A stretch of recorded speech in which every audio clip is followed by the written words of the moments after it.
So let's start. कार्यालय हिंदी। कार्यालय हिंदी वह हिंदी है जिसका इस्तेमाल सरकारी कार्यालयों में प्रशासनिक कामों के लिए किया जाता है। ये कहे तो जो सरकारी दफ्तर होते हैं वहाँ पे जो ऑफिशियल वर्क होता है उसमें जिन हिंदी का यूज़ होता है उस हिंदी का नाम है कार्यालय हिंदी। इसे कामकाजी हिंदी भी बोलते हैं और ये आम बोलचाल की भाषा, साहित्यिक हिंदी या व्यापार से काफ़ी अलग है। अब हो क्या रहा है कि जैसे जैसे ह्यूमन्स ने इवॉल्व किया वैसे वैसे हमारी भाषा ने भी काफ़ी इवॉल्व किया है और हिंदी के कई प्रकार बन गए हैं। फर्स्ट है साहित्यिक हिंदी, जो अक्सर आपने कविता में, कहानियों में देखा होगा। उसमें क्या है, उसमें अलंकार कुछ ना कुछ मतलब उसके अंदर होता ही है जो उसे अलग बनाता है बाकी हिंदी से।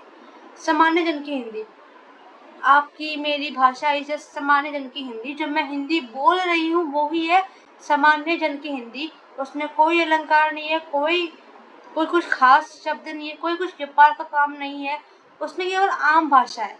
वो एक सामान्य जन की हिंदी है। कार्यालय हिंदी, कामकाज की हिंदी बोल दिया। व्यवसाय हिंदी, जब दो बिजनेसमैन, व्यापारी और औद्योगिक कामों में जिस हिंदी को वे इस्तेमाल करते हैं वो है व्यावसायिक हिंदी। कार्यालय हिंदी की कुछ विशेष शब्द होते हैं, कुछ विशेष संस्थानों में इसका प्रयोग होता है और हमारा भारतीय संविधान हिंदी को राजभाषा मानता है क्योंकि ये राजकाज की भाषा है। अब संविधान में राजभाषा कब आई? जब हमारा संविधान बनने लग रहा था तो उसी बीच में 14 सितंबर हिंदी दिवस 1949 को हिंदी को राजभाषा के रूप में स्वीकार किया गया। इसके ऊपर आर्टिकल्स 343 से 351 तक बात करते हैं इसके ऊपर और उन्हें 4 पार्ट में बांट लिया। 343, 344 एक पैराग्राफ में, ऐसे आगे कुछ आर्टिकल्स कुछ पैराग्राफ में है और फिर बाद में कुछ अन्य आर्टिकल्स भी है, जैसे आर्टिकल 120 और 210 जो कि हमारी बुक के अंदर गिवन है।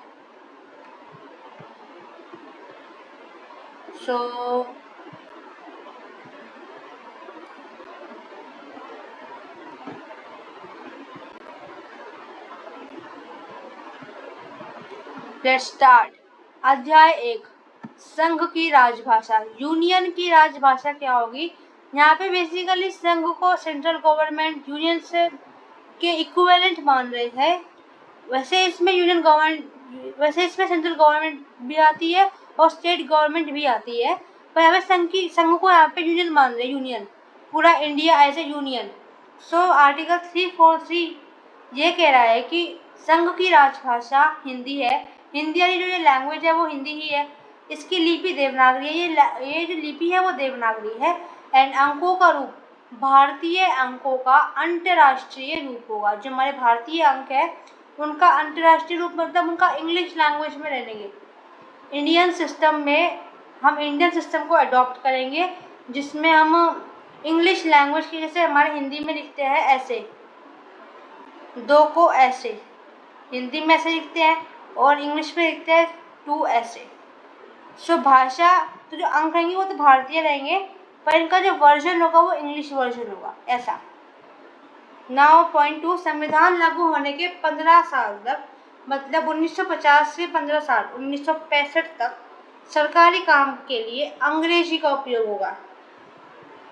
क्योंकि उस टाइम हम शिफ्ट ही हुए थे तो कहीं ना कहीं इनका ये कहना था कि हम एकदम से हिंदी पे नहीं आने के, हम स्टेप वाइज इंग्लिश में आएंगे। पर ऑफकोर्स अब तक का हमारी इंग्लिश ही ऑफिशियल लैंग्वेज बनी हुई है। एंड राष्ट्रपति अगर चाहे तो उन 15 वर्षों के अंदर भी हिंदी को यूज़ कर सकता है इन एज ऑफिशियल लैंग्वेज। संसद 15 साल बाद अंग्रेजी या देवनागरी अंकों के प्रयोग के लिए कानून बना सकती है। आर्टिकल 344, राजभाषा के संबंध में एक आयोग हर 5 और 10 साल पर संसद की एक समिति बनेगी। 344 ये कह रहा है कि राजभाषा के संबंध में आयोग बनेगा, समिति बनेगी। आयोग में एक अध्यक्ष होगा और विभिन्न भाषाओं को रिप्रेजेंट करने वाले कुछ पर्सन होंगे जो जिन्हें उस भाषा के बारे में काफ़ी ज्ञान होगा और उन्हें राष्ट्रपति नियुक्त करेगा। ये रहा, ठीक है। एक अध्यक्ष और 8वीं अनुसूची में उल्लिखित विभिन्न भाषाओं का प्रतिनिधित्व करने वाले ऐसे अन्य सदस्यों से मिलकर बनेगा, जिनको राष्ट्रपति नियुक्त करेगा, और आदेश में आयोग द्वारा अनुसरण की जाने वाली प्रक्रिया सुनिश्चित की जाएगी। बेसिकली जो ये आयोग बनेगा वो हिंदी के प्रयोग कैसे बढ़ाए, इंग्लिश को कैसे कम करे, जो 348 में कुछ प्रयोजन लिखे गए हैं, जैसे ये वाला सुप्रीम कोर्ट, हाई कोर्ट, या के जो नियम वगैरह होते हैं, अधिनियम होते हैं, अध्यादेश होता है, आदेश होता है, या कार्यवाही वगैरह है, इनके लिए कौन सी भाषा का इस्तेमाल होगा, कोई और प्रयोजन है उसके लिए कौन सी भाषा, कौन सा अंकों का रूप इस्तेमाल होगा, वगैरह वगैरह। और पत्राचार की भाषा क्या होगी, मतलब जब राज्य और संघ के बीच में, या तो राज्य के बीच में जो पत्राचार होगा उसकी भाषा क्या होगी, इसके बारे में भी ये बात करता है। सेकेंड इज, इसमें जो आयोग बनेगा वो केवल हिंदी नहीं, और भी जो हिंदी लैंग्वेज से अलग लैंग्वेजेस होती है उन्हें जो बोलने वाले व्यक्ति होते हैं उनका भी ध्यान रखेगा।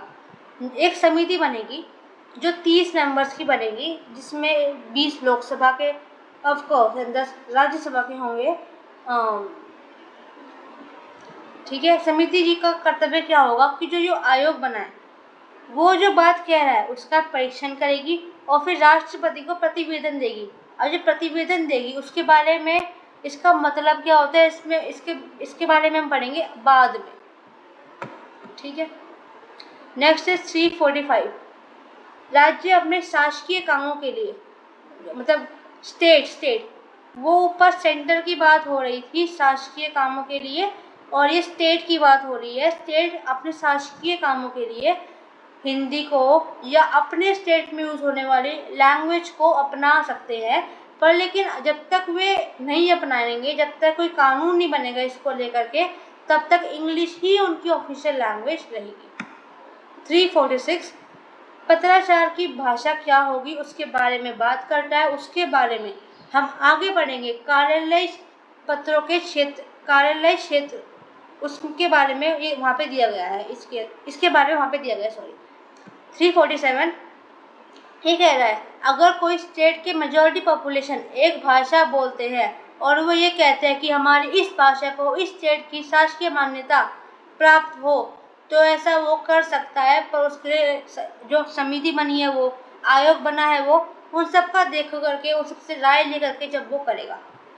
348 ये कह रहा है, सुप्रीम कोर्ट, हाई कोर्ट, कार्यवाही इंग्लिश में होगी, नियम जो वो लिख लेंगे, इनके निर्णय वो इंग्लिश में होंगे। संसद, राज्य, विधानमंडलों के सभी विधेयक, अधिनियम, अध्यादेश, आदेश, नियम कुछ भी होगा इंग्लिश में होगा। पर लेकिन अगर चाहे तो सुप्रीम कोर्ट को अलग कर दो, राज्यपाल, राज्य के उच्च हाई कोर्ट, और जितने भी नियम, अधिनियम, अध्यादेश, देश जो भी है ये नियम वगैरह, उन्हें अगर चाहे तो वो हिंदी में करवा सकता है, पर लेकिन जो कार्रवाई होगी हाई कोर्ट में वो इंग्लिश, सॉरी अगर वो चाहे तो वो इन्हें हिंदी में करवा सकता है, पर लेकिन जो निर्णय आएगा हाई कोर्ट का वो इंग्लिश में होगा। पहले में लिखा है कि जो कार्यवाही भी इंग्लिश में होगी, निर्णय भी इंग्लिश में आएगा। थर्ड पॉइंट में लिखा है कार्यवाही हिंदी में होगी, पर लेकिन निर्णय इंग्लिश में आएगा, ठीक है। 349 राजभाषा के संबंध में कोई भी कानून बनाने के लिए पहले राष्ट्रपति से अनुमति मिलेगी, और आयोग और समिति, और अनुमति देने से पहले राष्ट्रपति आयोग से पूछेगा, समिति से उनकी मांग वगैरह देख लेगा। अध्याय 4 में 350 का ख 51, मुझे कंप्लेंट करनी है, मैं अपनी स्टेट की लैंग्वेज में कर सकती हूँ। 350 का जो जैसे राज्य में क्या होता है कि एक लैंग्वेज को बोलने वाली माइनॉरिटी है, मतलब वो लैंग्वेज वाइज कोई माइनॉरिटी है, तो उनके बच्चों को प्राइमरी लेवल पर मातृभाषा, उनकी जो मातृभाषा है उनको उनमें शिक्षा मिल सकती है। तो ये 350 का है।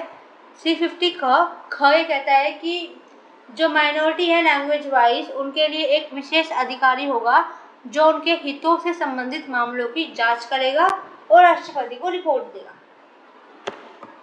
351 जो यूनियन है उसका कर्तव्य होगा कि वह हिंदी का प्रचार प्रसार और विकास करे ताकि वह भारत की संस्कृति का माध्यम बन सके। इसके लिए संस्कृत और अन्य भाषाओं से शब्द ग्रहण किए जा सकते हैं। ठीक है। 120 पार्लियामेंट में कोई भी काम होगा हिंदी में इंग्लिश में होगा। हाँ, अगर उन्हें जो अभी मेंबर ऑफ पार्लियामेंट है अगर वो चाहे तो अपनी मातृभाषा में बोल सकते हैं। लेट्स सपोज कोई मराठी पर्सन है तो मराठी में बोल सकता है, कोई तेलुगु में बोल सकता है, कोई पंजाबी में बोल सकता है। वो अपनी भाषा में बोल सकते हैं पर जो कार्य होगा तो वो हिंदी में होगा या वो इंग्लिश में होगा। अब राज्य विधानमंडल अपना कार्य अपनी राज्य भाषा हिंदी अंग्रेजी में कर सकते हैं।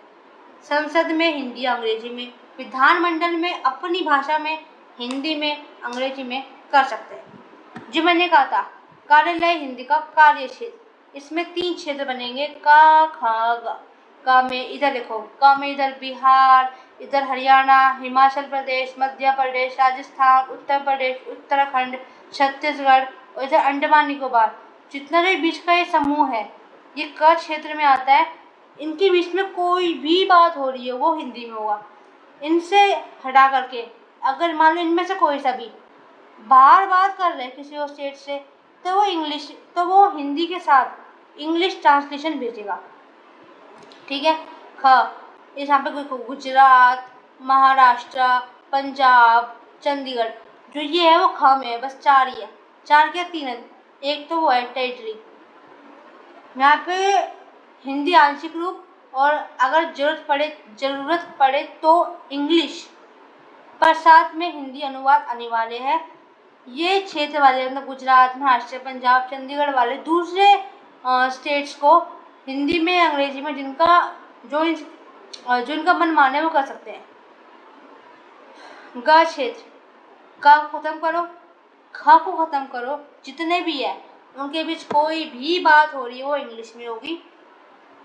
हाँ, अगर यहाँ के कार्यालय इन क्षेत्र कार्यालय केंद्र सरकार के कार्यालय क या ख क्षेत्र को हिंदी या अंग्रेजी किसी भाषा में पत्र भेज सकते हैं। ये अगर चाहे तो क और ख को हिंदी में और इंग्लिश में पत्र भेज सकते हैं। न्यायालय में भाषा, डिस्ट्रिक्ट कोर्ट का क्षेत्र में हिंदी में ही होगा, मैंने पहले बोल दिया। अब जितने भी काम होंगे वो हिंदी में होंगे, सो उसमें होगा। अन्य में क्षेत्रीय भाषा में काम हो सकता है डिस्ट्रिक्ट कोर्ट के अंदर, और हाई कोर्ट सुप्रीम कोर्ट में कार्य इंग्लिश में ही होंगे। हालांकि विशेष परिस्थितियों में हिंदी में बहस की अनुमति मिल सकती है, पर लेकिन जो निर्णय होगा वो हमेशा इंग्लिश में होगा। चुनौतियां और हाली प्रगति, तकनीक, सोशल मीडिया, सरकारी नीतियाँ, उच्चाधिकारियों की पहल, ये कुछ है। मतलब बेसिक बस ऊपर से पढ़ लो इसको। तकनीक और सोशल मीडिया की वजह से पहचान मिल रही है। सरकारी की नीतियाँ, कितनी नीतियाँ हैं भाई। उच्चाधिकारियों की पहल, प्रधानमंत्री और विदेश मंत्री का योगदान है कि वे हिंदी में बोलते हैं। न्यायालयों में बदलाव, द्विभाषी कार्यप्रणाली, जनसंचार का प्रभाव, सोशल मीडिया पर सीधा संवाद और बाजार का प्रभाव। इसे अगर ऊपर से पढ़ना है और कुछ नहीं करना। ठीक है। कार्यालय हिंदी का भविष्य, हिंदी का भविष्य उज्जवल है। 150 से अधिक देशों में हिंदी पढ़ाई जा रही है। आम जनता की नहीं, प्रशासन की भाषा के रूप में भी विकसित हो रही है। ये गलत है कि विज्ञान और तकनीक की भाषा इंग्लिश ही है, ऐसा नहीं है।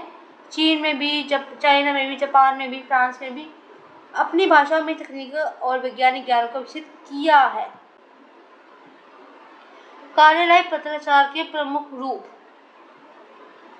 ऑफिशियल लेटर, कार्यालय ज्ञापन, परिपत्र, स्वीकृति पत्र, कार्यालय आदेश, अर्ध सरकारी पत्र, नोटिफिकेशन,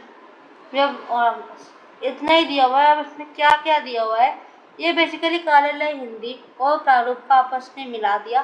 प्रारूप में भी वही दिया हुआ था। हाँ, इसमें एक चीज़ का ध्यान रखना पड़ेगा। मैंने क्या किया, वो गलती से क्या हो गया कि जो उदाहरण में जितना भी ये है ये सब सेंटर में आना है, यहाँ नहीं आना। सो जितना भी है पत्र संख्या, भारत सरकार, गृह मंत्रालय, नई दिल्ली विषय, सब सेंटर में आएगा। हुआ क्या बता रही हूँ।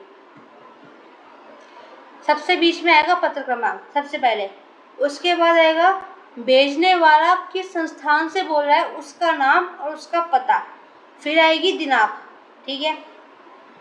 फिर यहाँ पे ये सरकारी पत्र है। अब इसमें क्या है, सबसे पहले पत्र क्रमांक, ये सारा बीच में आ जाएगा,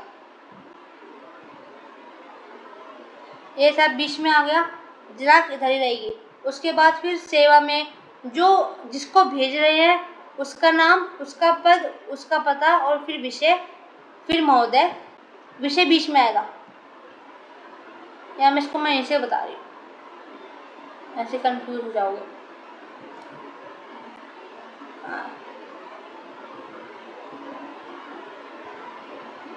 हाँ ये देखो, पत्र क्रमांक, भेजने वाले की कार्यालय का नाम और कार्यालय का पूर्ण पता, दिनांक इस तरफ है ना, हाँ चलो, दिनांक इस तरफ। अब जिसको भेज रहे हैं सेवा में उसका नाम, उसका पदनाम अगर है तो मतलब उसका वे कौन सी पोस्ट पे है, और वो उसका पूरा पता, वो कौन से संस्थान है उसका पता, मतलब बीच में विषय आ गया, फिर संबोधन, फिर विषय वस्तु शुरू हो गई, फिर भवदीय भवदिया, भेजने वाले के हस्ताक्षर, भेजने वाले का नाम, भेजने वाले का पदनाम, फिर कोई अगर मतलब एनक्लोजर हो, कोई प्रतिलिपि वगैरह हो तो यहाँ पे लगा दो। तो ये आ जाएगा आपका सरकारी पत्र का फॉर्मेट, ठीक है।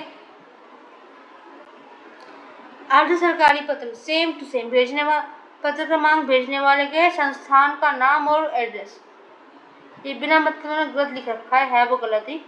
2 मार्च, प्रेषक, जोन सा भेज रहा है उसका नाम पहले आएगा, पहले क्या था उस वाले में, ये अर्ध सरकारी है वो सरकारी है। सरकारी में यहाँ पे जिसको भेज रहे हैं उसका नाम था, यहाँ पे जो भेज रहा है उसका नाम और पता है, मतलब ये आखिरी से उठ करके यहाँ पे उठ गया। फिर विषय, फिर संबोधन, प्रिय डॉक्टर स्वरूप, क्योंकि ये अर्ध सरकारी, यहाँ पे प्रिय का इस्तेमाल चल सकता है। पूरा पत्र का विषय भर दिया, वही सादर आपका हस्ताक्षर लिख दिया, आखिर में इसका नाम है, प्रेषिती का नाम, मतलब ये यहाँ से वहाँ चला गया और वो वहाँ से वहाँ चला गया, ठीक है। कार्यालय ज्ञापन, वही सेम, पत्र क्रमांक, इनका ये दिनांक, विषय। अब चूंकि ज्ञापन है, एक कहीं तो एडवर्टाइजमेंट है, ऐसे ही कुछ समझ लो आप, तो यहाँ पे जिसको हम भेज रहे हैं उसका नाम नहीं आया, देखो हस्ताक्षर, ख ख ग, सचिव, विश्वविद्यालय, अनुदान आयोग, वही, ठीक है। ज्ञापन थोड़ा बहुत इसमें अंतर क्या है, यहाँ पे संस्थान का नाम आया, यहाँ पे संस्थान का नाम नीचे नहीं आया, और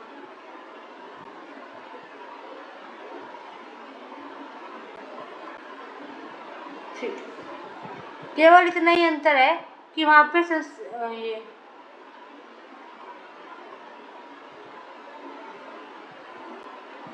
प्रेषिती का नाम यहाँ पे आया, सॉरी, ज्ञापन में प्रेषिती का नाम यहाँ पे आया, और यहाँ पे इसका प्रेषिती का नाम नहीं आया।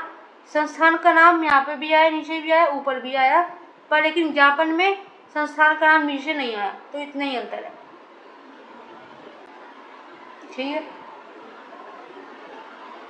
परिपत्र, जैसा कार्यालय ज्ञापन था सेम टू सेम कॉपी ये है, परिपत्र और कार्यालय ज्ञापन का सेम फॉर्मेट है। अधिसूचना, क्रमांक, नोटिस है बेसिकली, भारत सरकार, खेल मंत्रालय, नई दिल्ली, दिनांक, वो नोटिस कितने, नोटिस में दिनांक यहाँ पे आती है, पर वो यहाँ से उठ के यहाँ चली गई। अधिसूचना, नोटिस, फिर लिखना था जो लिख दिया, उसके बाद हस्ताक्षर, पद का नाम और फिर कौन से मंत्रालय से ये है, ठीक है।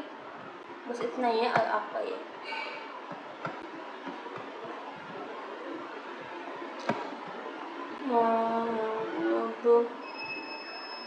व्यावसायिक हिंदी, व्यावसायिक हिंदी वह हिंदी है जिसका उपयोग व्यापारिक और औद्योगिक प्रतिष्ठानों में होता है, ठीक है। बिजनेस में जो इस्तेमाल होगी वो हिंदी व्यावसायिक हिंदी होगी, बस। इसमें वाणिज्य, पर्यटन, संस्कृति, जनसंचार आदि क्षेत्र शामिल है। अब क्या होता है कि संगठन वगैरह बने हुए होते हैं व्यापारियों के, तो उसमें भी हिंदी का इस्तेमाल, ये वाली हिंदी का इस्तेमाल होता है। अब क्या है, जो कार्यालय हिंदी है, वो कार्यालय कितने हैं हमारे देश में, इतने से हैं, और व्यवसाय कितने हैं, कई ज़्यादा है कार्यालय से। तो इसलिए इसका क्षेत्र काफ़ी व्यापक है। रोजगार, व्यापार, उद्योग, कानून, पत्रकारिता, कृषि, ज्योतिष, दर्शन, चिकित्सा, विभिन्न क्षेत्रों में चिंतन अभिव्यक्ति के लिए उपयोग की जाती है। ठीक है, इसे प्रयोजन मूलक हिंदी या व्यवहारिक हिंदी, पहले वाली कामकाजी हिंदी, ये वाली हिंदी प्रयोजन मूलक हिंदी या व्यवहारिक हिंदी, क्योंकि व्यवसाय है और व्यवसाय का संबंध है वैश्वीकरण से। जैसे जैसे ग्लोबलाइजेशन हमारा बढ़ा, कंज्यूमरिज्म हमारा बढ़ा, वैसे वैसे इस हिंदी को भी बढ़ावा मिला।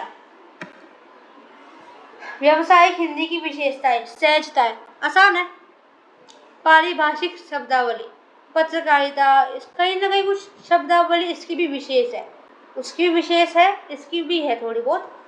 जनसंचार में महत्व क्या है कि जो हमारी आम बोलचाल की भाषा है काफ़ी मिलती जुलती है, पूरी सेम टू सेम नहीं है, काफ़ी मतलब मेजॉरिटी मिलती जुलती है बोलचाल की हिंदी से। मतलब व्यावसायिक हिंदी काफ़ी मिलती जुलती है हमारी बोलचाल की हिंदी से, तो इसकी वजह से इसका रूप इसलिए भी ज़्यादा बड़ा इसलिए भी है।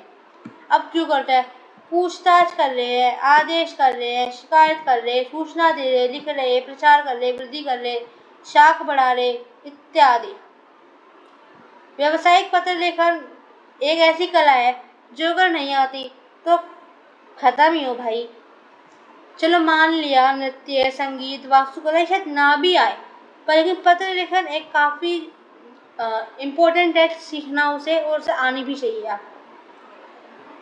इसकी प्रमुख विशेषता है स्पष्टता, जो कहना है साफ साफ कहो, सीधे सीधे कहो, बात को घुमाओ फिराओ मत। जो आंकड़े आप दे रहे हो वो भी सही हो।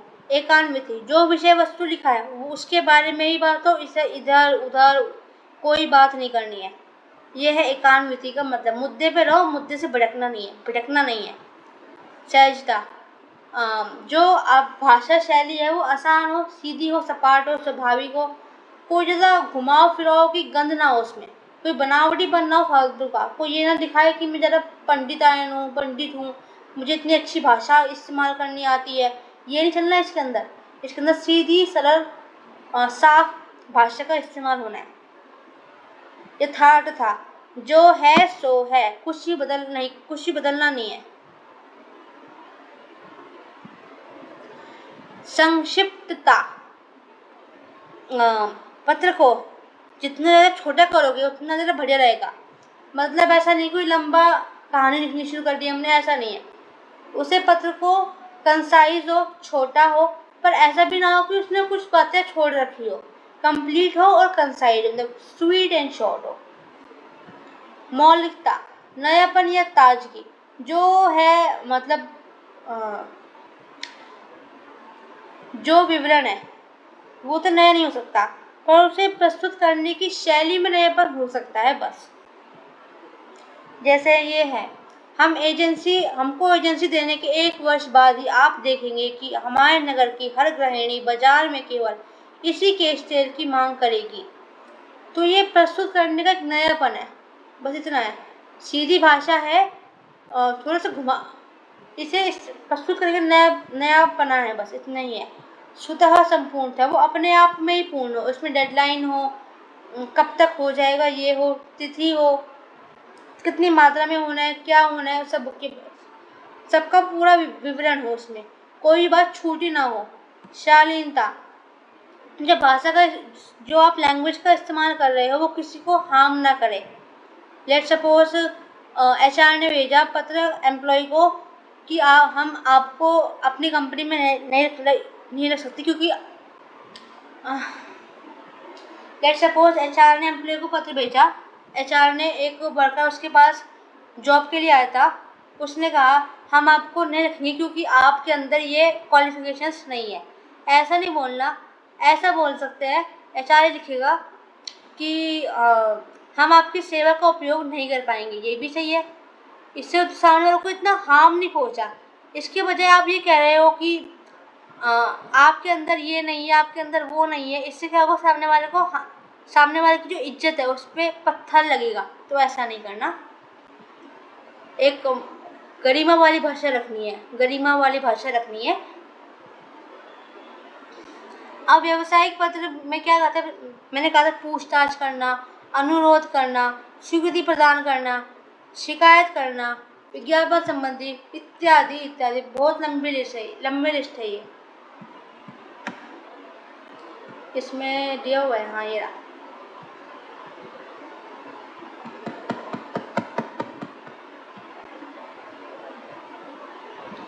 जैसे उदाहरण हो गया ये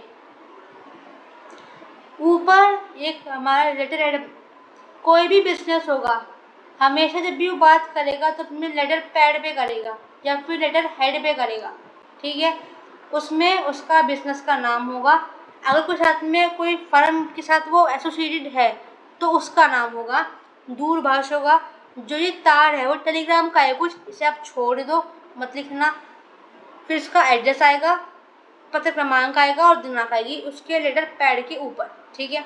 उसके बाद जिसको भेज रहे हैं उसका, फिर विषय महोदय, फिर ये कथ्य तथ्य कथ्य। उसके बाद यहाँ पे थोड़ा मैंने गड़बड़ कर दी, यहाँ पे नीचे देख लो आप, धन्यवाद सहित, फिर भवदीय मतलब क्या कहते स्वनिर्देश भवदीय, फिर नाम और फिर जहाँ पे वो काम करता है वो। तो ऐसे आपका पत्र लिखा जाएगा, सेम टू सेम है। कोई चीज़ पूछनी तो उसे नंबर में लिख लिया, संलग्न पुनश्च सब कुछ लिखना है आपको। तो ऐसे हमारी व्यावसायिक हिंदी भी कंप्लीट हो जाती है। Now comes टिप्पण। टिप्पण शब्द संस्कृत के टिप धातु से बना है जिसका अर्थ है भेजना, और टिप्पण का अर्थ है टीका। सो क्या हो गया, मतलब टिप्पण का प्रयोग हिंदी के इंग्लिश के नोटिंग शब्द के पर्याय में किया जाता है। नोटिंग मतलब नोट्स बनाना। जैसे हमारी ये कितनी बची हो गए, 142 पेज की बुक है। हमने ऐसे नोट्स बनाए कितने पेज के, 29 पेज के नोट्स बनाए, रफली 30 पेज के हमने से नोट्स बनाए। तो जो हमने किया इसे कहते हैं हम टिप्पण। जो हमने नोट्स लिखे इसे कहते हैं टिप्पणी। तो क्या हुआ, टिप्पण एक प्रक्रिया है और टिप्पणी उसका लिखित परिणाम है, ठीक है। अब क्या हुआ, जब भी कार्यालय में कोई पत्र आएगा सबसे पहले टिप्पण होगा, उसके बाद होगा प्रारूपण, ठीक है। पहले टिप्पण फिर प्रारूपण, पहले टिप्पण फिर प्रारूपण। अब टिप्पण लिखते क्यों हैं आखिरकार, हमने कहा डिपार्टमेंट ने ये डिसाइड किया कि हमें ये करना है। ऐसा क्यों किया, अगर कोई बाद में सवाल उठाने लगे कि आपने ऐसा क्यों किया, तो इसलिए हमारे पास एक लिखित में होना चाहिए कि हमने इस कानून के तहत, इस नियम के तहत हमने ये निर्णय लिया है। तो जो जितनी परिस्थितियाँ हैं और जो कारण हैं उन्हें एक जगह इकट्ठे रखना, इसलिए हम टिप्पणी हमें इसलिए लिखनी पड़ती है। दूसरा पॉइंट, यह एक मेमोरी रिकॉर्ड की तरह भी काम करता है। हमारे पास हमें याद रहता है कि हमने ये समस्या थी, इसके लिए हमने ये कानून लगाया था, कानून के तहत ये नियम था, बाद में निष्कर्ष ये निकला था। तो ये है, इसलिए हमारे पास ये मेमोरी रिकॉर्ड की तरह काम करता है। थर्ड, भविष्य में आने वाले मिलते जुलते मामलों के लिए आधार भूमि प्रदान करता है। अगर लेट्स सपोज इसी समस्या के संबंध के कोई और भी समस्या वगैरह आ गई तो हमारे पास रहेगा, हमने पहली समस्या के अंदर ये नियम लगाया था तो हमें इस समस्या के अंदर भी ये नियम लगाना है। सो ये है। फोर्थ पॉइंट, डिसाइड करने वाले अधिकारी को पत्र में निहित समस्याओं की जानकारी मिलती है। जो अधिकारी है उसे पता रहता है कि पत्र में ये समस्याएं थी। क्या होता है कि जब हम एक पेज पर समस्या लिखते हैं तो हमारे दिमाग में उसके संबंध अलग अलग ऑप्शंस आते रहते हैं। तो हमें जो ऑप्शंस है वो पता लगते हैं, फिर हम देखते हैं कि इन ऑप्शंस में से सही ऑप्शंस कौन सा होगा। नाउ इस टिप्पण लेखन के सिद्धांत, इतना हो गया। टिप्पण क्या हुआ, प्रोसेस ऑफ मेकिंग नोट्स। परिस्थितियों के बारे में लिखना, उनके संबंधित जितने भी सॉल्यूशंस हैं उनके बारे में लिखना। अब इसकी क्या क्या विशेषताएं होती है, कुछ बाहर की है, कुछ अंदर की है। हमने जो ये नोट्स बनाए क्या वो मेन बुक के अंदर करें? नहीं ना, हमने एक अलग पेज लिया, उस पर लिखा। तो मूल पत्र पर नहीं, किससे लिखा? स्याही से लिखा है, टाइप किया, जो ही हो सकता है। पत्राचार का विवरण, हमने इसका विवरण इसमें भी लिया है, ठीक है। वाद विषय का उल्लेख, जो जिस मुद्दे पर बहस हो रही है, जो मुद्दा आया है उसका उल्लेख तो होना ही चाहिए। अनुच्छेदों को संख्याबद्ध करना, ये डिफरेंट अनुच्छेद वगैरह हैं, 1 2 3 4, इनको हमें संख्याबद्ध किया हुआ है ना, बस। विषय का उपविभाजन, अगर टिप्पण लंबा है, जैसे हमारा ये टिप्पणी लंबी है तो हमने इसके पार्ट्स कर दिए, पॉइंट 1 पॉइंट 2 ऐसे। प्रथम पुरुष का बिल्कुल भी प्रयोग नहीं करना, मैंने नहीं करना। पूरा हवाला देना, हवाला मतलब सारी इंफॉर्मेशन इकट्ठी कर दो, दे दो उसमें टिप्पणी के अंदर। निर्देशकों क्रम और स्थान, निर्देश में से पत्रावली के अनुरूप और मार्जिन में लिखे जाने चाहिए, मूल में नहीं। उदाहरण का प्रयोग, कभी कभार हम एग्जाम्पल्स का इस्तेमाल करते हैं अपने बात समझाने के लिए या फिर निष्कर्ष निकालने के लिए। सामग्री का मिश्रण भी हो रहा है। मिश्रण क्या है? एक समस्या से संबंधी जितने भी डॉक्यूमेंट्स हैं उन्हें एक फाइल में इकट्ठी कर दो, उसे बोलते हैं मिश्रण। तो जो सामग्री है वो जितनी भी सामग्री है वो एक मिश्रण में होनी चाहिए। नियमित टिप्पणी का प्रयोग, अब ये क्या है? क्या होता है, कुछ रूटीन कामों के लिए एक टिप्पणी आती रहती है, तो नियमित टिप्पणी है। ये लास्ट में शॉर्ट में लिख देते हैं तो उसे नियमित टिप्पणी कहते हैं। इसलिए ये कुछ रूटीन कामों की वजह से, कुछ रूटीन कामों पर टिप्पणी होती है, ये वाली नियमित टिप्पणी जो काफ़ी छोटी होती है आखिरी में। तो बस इसकी स्याही या टाइप बोलते हैं पहले। संयत भाषा, सरल हो, साफ सुथरी हो, संयमित हो, विनयपूर्ण हो, बिना मतलब के गंदे शब्द इस्तेमाल नहीं होने चाहिए। अंतरंग विशेषताएं, वाद विषय को समझना, मुद्दा क्या है पहले उसे समझो, उसके बाद जो विभिन्न ऑप्शंस हमारे पास अवेलेबल है उन्हें देखो, फिर जो हमारे पास जितने विचार है उन्हें एक सीरियल में लगाओ। ये नहीं कि कभी कोई सा तो कभी कोई सा, ऐसे नहीं, एक लाइन वाइज ऑर्डर, उन्हें एक ऑर्डर में लगाओ। पुनरुक्ति से बचना, बार बार दोहराना नहीं है, एक ही बार बोलो एक बात। इससे यह लगता है कि अगर कोई आप बात बार बार दोहरा रहे हो तो आपके पास नॉलेज की कमी है। संक्षिप्तता, टिप्पणी कंसाइज और शॉर्ट होनी चाहिए, ना कि लंबी जिससे अधिकारी को पढ़ने में प्रॉब्लम हो। आप सीधी सी बात है ना, आपने ये देखा भाई 142 पेज का ये 29 पेज लिया है, तो इससे क्या हुआ? छोटी हुई, आपको पढ़ने में आसानी हुई। व्यक्तिगत आक्षेप ना करना, किसी भी पर्सन को पॉइंट आउट नहीं करना हमें बिना मतलब, और अपने पर्सनल व्यूज को अपने ही पास रखना है, जो लॉ में लिखा हुआ है वो ही लिखना है। उपदेशक ना होना, टिप्पणीकार को जो सॉल्यूशंस है वो बताने हैं, उपदेश नहीं देना। नो, टिप्पण कार्य की क्रियाविधि, प्रक्रिया कैसे शुरू हो, कहाँ तक शुरू होगा। पहले सहायक या बोलते लिपिक, उसके बाद अनुभाग अधिकारी, उसके बाद शाखा अधिकारी, उसके बाद प्रभागी अधिकारी, उसके बाद सचिव, उसके बाद उपमंत्री, उसके बाद मंत्री। ऐसे होगा, ये एक लाइन में चलेगी, ऐसे हम तोड़ने वाले नहीं है। कार्य की आवश्यकता, कभी कभार ऐसा हो सकता है कि कोई चीज़ अनुभाग अधिकारी से सीधा सचिव के पास पहुंच गई हो, कभी सहायक से सीधा मंत्री के पास पहुंच गई, ऐसा हो सकता है, पॉसिबल है, पर लेकिन हमेशा नहीं।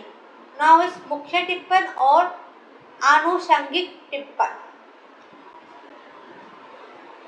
मुख्य टिप्पण क्या है आखिरकार? मेन नोट, जो लिपिक या सहायक लिखेगा वो है मेन नोट। उसके बाद उसके नीचे या बगल में जितने भी टिप्पण लिखे जाएंगे वो है एंसिलरी नोट। अब लिखता कौन है? वो लिखता है अनुभाग अधिकारी से लेकर के मंत्री तक का जो भी टिप्पण लिखेंगे उसे बोलेंगे एंसिलरी नोट, ठीक है। एक सहायक मुख्य टिप्पण कैसे लिखता है? सबसे पहले वो सारी सामग्री को इकट्ठा करता है, उसके बाद लिखना शुरुआत करता है, अलग से पेज पर लिखना शुरुआत करता है, विषय का उल्लेख करता है, कुछ इस बात के लिए भी पहले पत्राचार वगैरह हुआ हो तो उसके बारे में संदर्भ देता है, उसकी समस्या क्या है वो बताता है। आखिर में टिप्पणी लिखने के बाद अपने हस्ताक्षर करता है। उसके बाद अनुभाग अधिकारी, शाखा अधिकारी और उच्च अधिकारी अपनी कार्यवाही करते हैं। अगर उन्हें लगता है कि इस बंदे ने कुछ चीज़ कम लिखी है या कुछ चीज़ गलत लिखी है तो उसको वे सही करते हैं और फिर अपना नीचे बाईं ओर हस्ताक्षर करते हैं, और यदि वे स्वयं सक्षम अधिकारी है तो दाईं ओर हस्ताक्षर करके फाइल कागजात लौटा देते हैं। ठीक है। स्वतः पूर्ण टिप्पण। अब टिप्पण और स्वतः पूर्ण टिप्पण में अंतर होता है।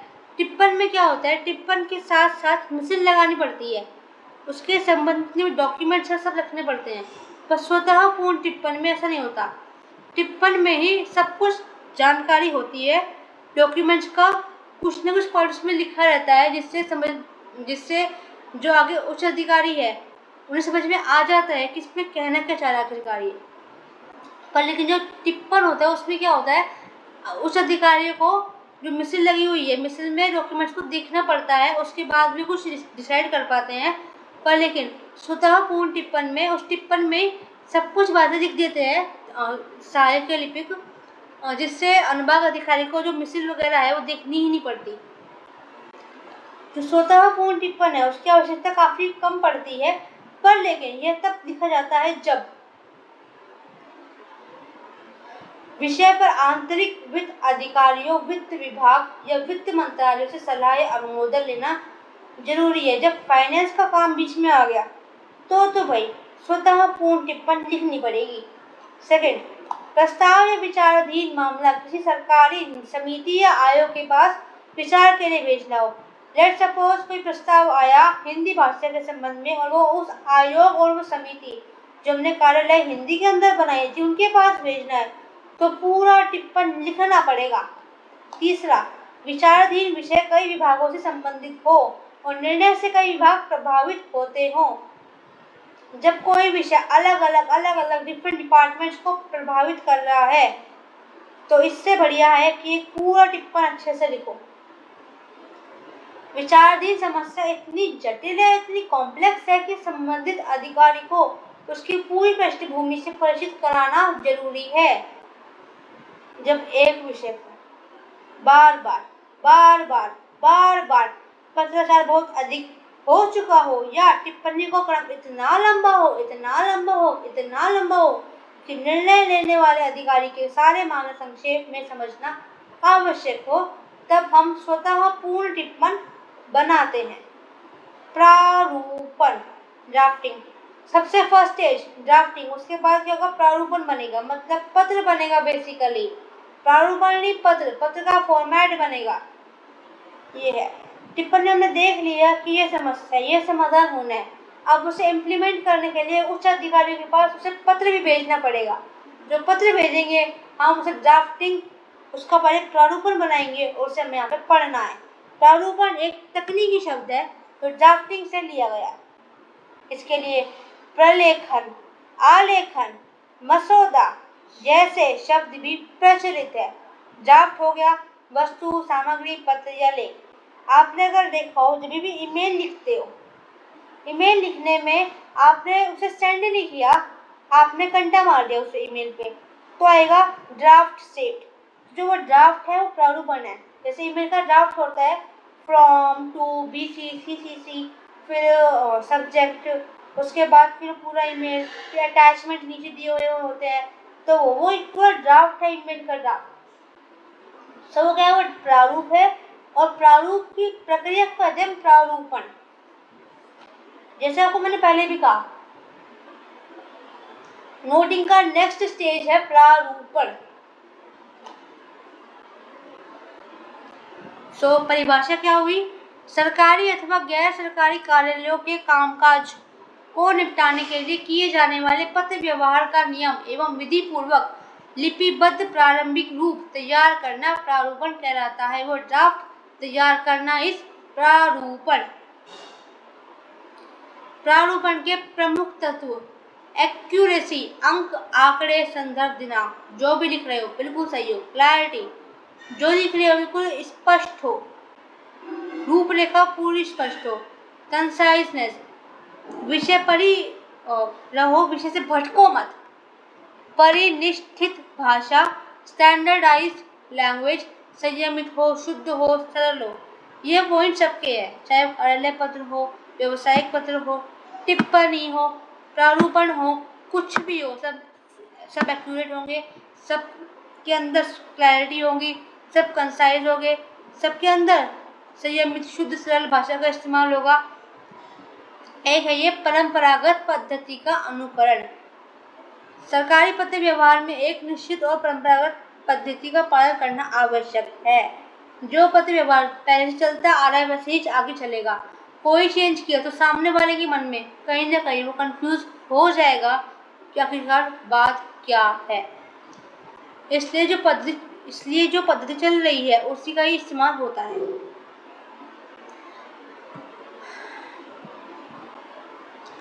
प्रारूपण के गुण एवं विशेषता। Literal use of orders language. जो टिप्पण में जो आदेश की भाषा है उसी भाषा को जो का त्यों लिखना है, ये तोड़ मरोड़ नहीं करना। तिथि सीमा निर्धारण। तिथि होगी, डेट, अंतिम डेट क्या है, टाइम लिमिट क्या है, वो पहले ही बता दो ताकि सामने वाले को थोड़ा दिमाग में रहे कि हाँ मुझे काम करना है। ये सरकारी आदेशों के प्रमाणीकरण।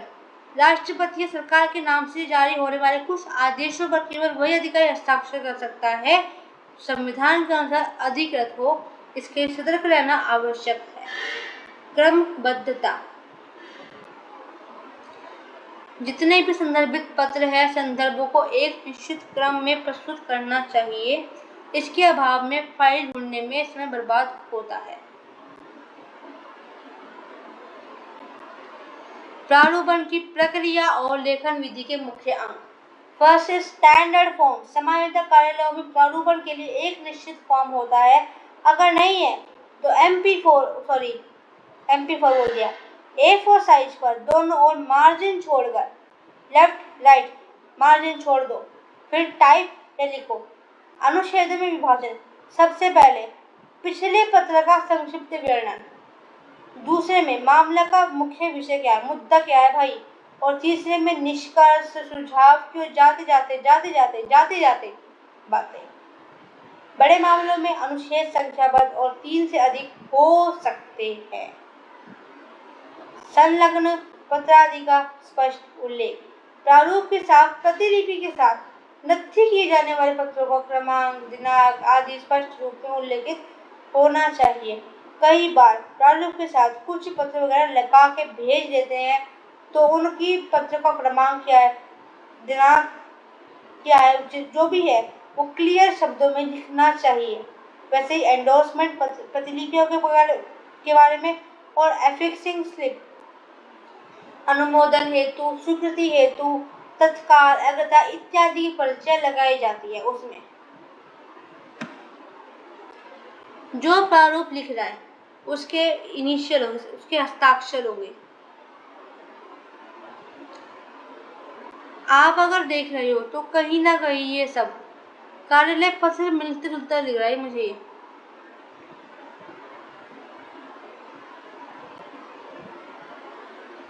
ये सब जितने भी मैंने पत्र ऊपर देखे हैं वैसे वो ही हैं। देखो, पत्र क्रमांक, डिपार्टमेंट का नेम, सेंडर का एड्रेस का, वो ये सब कुछ अलग नहीं है कुछ भी। नाउ इस प्रतिवेदन, हमने कहा था समिति अपना प्रतिवेदन देगी राष्ट्रपति को, तो वही आ गया प्रतिवेदन, मतलब एक रिपोर्ट, पर रिपोर्ट से बहुत बहुत बहुत बड़ा। ठीक है, रिपोर्ट किसी घटना का सामान्य विवरण है, वही प्रतिवेदन एक विस्तृत दृष्टिकोण की अपेक्षा रखता है। प्रतिवेदन एक प्रकार का लिखित विवरण है, मुंह से बोलते नहीं है, लिखते हैं उसे। जिसमें किसी कार्यक्रम, घटना, कार्य योजना, बैठक आदि कार्यकलापों का अनुभव और विभिन्न तथ्यों से परिपूर्ण लेखा जोखा प्रस्तुत किया जाता है। इसके अंतर्गत संबंधित विषय के आंकड़ों का विवरण ही नहीं बल्कि उसके माध्यम से विभिन्न सुझाव और संस्तुतियां भी प्रस्तुत की जाती है। मतलब जो हुआ वो भी बताएंगे, कुछ सुझाव वगैरह है वो भी बताएंगे। रिपोर्ट में क्या है, केवल घटना के बारे में बताएंगे, पर प्रतिवेदन में क्या है, घटना तो है उसके बारे में बोलो, उसमें क्या क्या हुआ वो बोलो, क्या कुछ सुझाव हमारे हैं वो बोलो, कुछ और बात बोलनी है वो ही बोल दो इसमें। सुनाओ।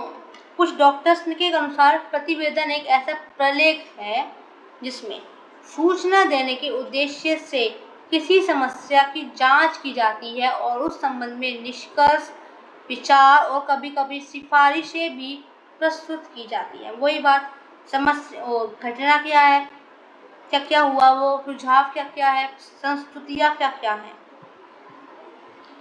प्रतिवेदन की उपयोगिता योजना निर्माण में और क्रियान्वयन में। काम, सबसे पहले योजना बनाओ और उसके बाद उसे इम्प्लीमेंट करो। कार्यालय प्रतिष्ठान प्रतिवेदन के आधार पर अपनी योजनाएं बनाते और उन्हें क्रियान्वित करते हैं। मतलब इसके बेस पर ही, क्योंकि सुझाव वगैरह लिखे रहते हैं, सुझाव लिखे रहते हैं, उसके बेस पर भी अपनी योजना बनाएंगे और उसे फिर इम्प्लीमेंट वैसे ही करेंगे। सूचना और तथ्यों का संकलन, विभिन्न विषयों से संबंधित सूचनाओं का, तथ्यों का संकलन कर उनका विवेकपूर्ण निष्पक्ष अध्ययन में विश्लेषण किया जाता है। प्रामाणिकता व निष्पक्षता, समिति का दायित्व होता है कि वह तथ्यों को, सूचनाओं को, विचारों की प्रामाणिकता की जांच निष्पक्ष और निरपेक्ष रूप से करे। कोई दिमाग में बायसनेस नहीं करनी, अनबायस रह करके, और हर एक चीज का सबूत देखना है। उदाहरण, राष्ट्रीय शिक्षा नीति 2020 छोड़ो, ये समितियों का गठन, जैसे एक समिति वो बनी थी ऊपर, वैसे समिति का गठन होगा।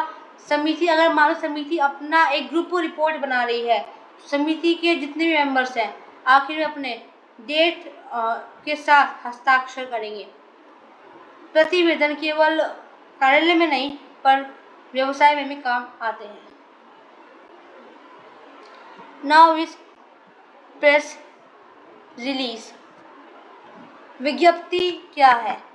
आपने सुना भी होगा, अभी जब इंडो पाक वार में के बीच में काफ़ी बार प्रेस रिलीज हुई, तो वो है क्या? वो एक लिखित विवरण है। हमारे पास न्यूज़पेपर में लिखा हुआ आता है या कोई वेबसाइट में लिखा हुआ आता है, तो वो लिखित विवरण है जिसके द्वारा सरकारी कार्यालय, व्यावसायिक प्रतिष्ठान, गैर सरकारी संगठन, राजनीतिक दल की गतिविधियाँ, योजनाएं, घोषणाएं, निर्देश आदि से संबंधित सूचनाओं को संबंधित व्यक्तियों को या सामान्य जनता तक सहजता से समाचार पत्र के माध्यम से पहुंचाया जाता है। यह लिखित संप्रेषण का एक प्रमुख माध्यम है। मतलब क्या उनकी योजना है, सामने वालों की क्या योजना है, क्या वे करना चाह रहे हैं, क्या उन्होंने अब तक कर दिया है, इसके बारे में जनता को, व्यक्तियों को समाचार पत्र के माध्यम से समझाना, इस विज्ञप्ति पहुंचाना, इस विज्ञप्ति। उपयोगिता, सूचना का प्रचार, गतिविधियाँ जो भी है मतलब उसके बाद प्रचार प्रसार करना। कार्यक्रमों की जानकारी, किसी कार्यक्रम के आयोजन पर विशिष्ट विद्वानों या महत्वपूर्ण लोगों के विचारों की सूचना को विज्ञप्ति के माध्यम से समाचार पत्रों को प्रेषित किया जाता है। उनके आगे होने वाले कौन से कार्यक्रम है उनके बारे में बताया जाता है। संवाददाताओं की सहायता, जब समाचार पत्रों को संवाददाताओं समय की कमी या अन्य व्यस्तता के कारण कार्यक्रम की पूरी रिपोर्टिंग नहीं कर पाते तो विज्ञप्ति का महत्व बढ़ जाता है। व्यावसायिक प्रतिष्ठानों में, व्यावसायिक प्रतिष्ठान अपने कार्यालय या व्यवसाय संबंधित नीतियाँ, कार्यक्रम और निश्चित जानकारी सर्वसाधारण तक प्रसारित करने के लिए विज्ञप्ति का प्रयोग करते हैं। संपादक का अधिकार, विज्ञप्ति में दी गई सूचना में किसी भी तरह का परिवर्तन करने का अधिकार समाचार पत्र या पत्रिका के संपादक को नहीं होता। जो है त्यो है, जो का त्यो ही लिखना है, कोई भी बदलाव नहीं करना। गुण सब वही आएंगे, स्पष्ट है, संक्षिप्त है। छोटा है, जिसका टाइटल है, हेडिंग है, वो उचित है। संक्षिप्त मूल कथ्य, पहले अनुच्छेद में सार भर दो। क्योंकि दुनिया के पास इतना टाइम नहीं है कि आपके पूरा पैराग्राफ पढ़ने बैठेंगे, पूरी स्टोरी पढ़ने बैठेंगे, इसलिए बढ़िया है पहले अनुच्छेद में सारा सार ही भर दो। उन्हें मजा आया आगे पढ़ लेंगे, नहीं मजा आया नहीं पढ़ेंगे। वास्तविक तथ्य, जो वही बोला मैंने, जैसे घटनाएं जो भी है वो सब उन्हें इसके अंदर लाओ। जारी करने वाले का विवरण, जो जारी कर रहा है उसका नाम और हस्ताक्षर सहित अपेक्षित है। अब इसका उदाहरण दिखाते हैं आपको बाद में, ये अभी दिखा देते हैं। पूर्व के बीच व्यापारिक समझौता, विषय आ गया, विषय के बारे में देखो पूरा सारी भर दिया उन्होंने। मुख्य कार्यालय कंपनी अधिकारी का नाम, अधिकारी का एड्रेस नाम क्या है, जो अधिकारी जिसने करवाया है वो, और उसका मुख्य किस पोस्ट पर है वो, से हमारे विज्ञप्ति ना रेज्यूमे भर दिया और हमारा आरटीआई भर दिया। रेज्यूमे सबको पता है, अपनी जानकारी देना, बायोडाटा, रेज्यूमे, सीवी, इस शोहरत, अपना घेरा कारोबार, अपने संबंधी जितनी भी जानकारी है उन्हें भर देना है। नाम, डेट ऑफ बर्थ, माता पिता का नाम, address, education qualification, job experience और अदर एक्टिविटीज, कुछ अन्य सूचना और रेफरेंसेस पूर्णता जो हो पूरी हो, संक्षिप्तता वही आ रहा है, छोटा हो, प्रभावशाली हो, प्रमाणिकता हो, जो उसके हो, आपके पास तो प्रमाण हो, स्पष्ट एवं सरल भाषा, जानकारी स्पष्ट शब्दों की और सरल भाषा में दी जानी चाहिए ताकि उसे ठीक समझ सके। उदाहरण, नाम, डेट, माता पिता का नाम, पता, एजुकेशन क्वालिफिकेशन, आपने से बनाया होगा अपने क्लासरूम में, इंग्लिश में, अपने हिंदी में बना होगा। आरटीआई दिसंबर 2002 में प्रदत्त किया गया, पर लेकिन इसको इनेक्ट किया गया 15 जून 2005। इसके अंदर ये है कि भारत के हर नागरिक को अधिकार है, भारत के हर नागरिक को अधिकार है कि सरकार की संस्थाएं से संबंधित कुछ भी जानकारी प्राप्त कर सकता है। पर कौन सी वो नहीं कर सकता है वो है, अगर उन्हें बता दी गई इन्फॉर्मेशन तो हमारा देश का एकता, प्रभुता, सुरक्षा खतरे में पड़ जाएगा, भी अपराध कर सकता है। व्यक्तिगत सूचना के आने से किसी को कोई प्रभाव नहीं पड़ने का, कोई मतलब नहीं इस बात का। तो अगर कोई विधि द्वारा सुरक्षित व्यापार वाणिज्यिक गोपनीयता है तो वो सीक्रेट मामले में बताना नहीं बिल्कुल भी नहीं बताना। इसका विकास सबसे पहले इसकी मांग बढ़ी, फिर द्वितीय प्रेस आयोग हुआ, फिर 1990 में सबने कह दिया हम लोग सरकार बने तो हम इसको लेकर आएंगे। 96 में 1996 में एक प्रेस परिषद में इसका प्रतिवेदन बना, मसौदा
संबंध है तो 48 बन जाएगा।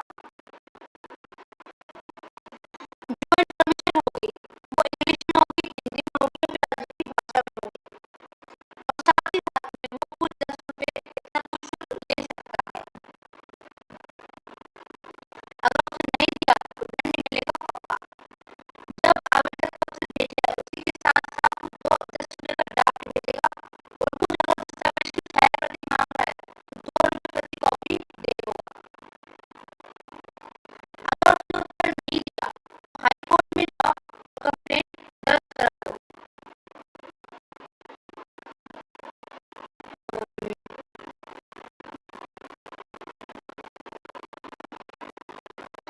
अगर उसने देरी से प्रोवाइड की तो भी आप कंप्लेंट दे सकते हो। तीसरे पक्ष से संबंधित सूचना, यदि केंद्रीय लोक सूचना अधिकारी या राज्य लोक सूचना अधिकारी तीसरे पक्ष से संबंधित जानकारी रिकॉर्ड को खुलासा करने का इरादा रखता है। क्या है कि सर ने कहा कि जिस तीसरे पक्ष को खुलासा करना है उस तीसरे पक्ष का कहना यह है कि ये बात गोपनीय है, सीक्रेट है। तो केंद्रीय या जो अधिकारी है वो उस थर्ड पर्सन से पूछ करके उसकी राशि लेकर तभी वो बताएगा। क्वेश्चन नंबर 2, अधिकारी को अनुरोध प्राप्त होने के 5 दिनों के भीतर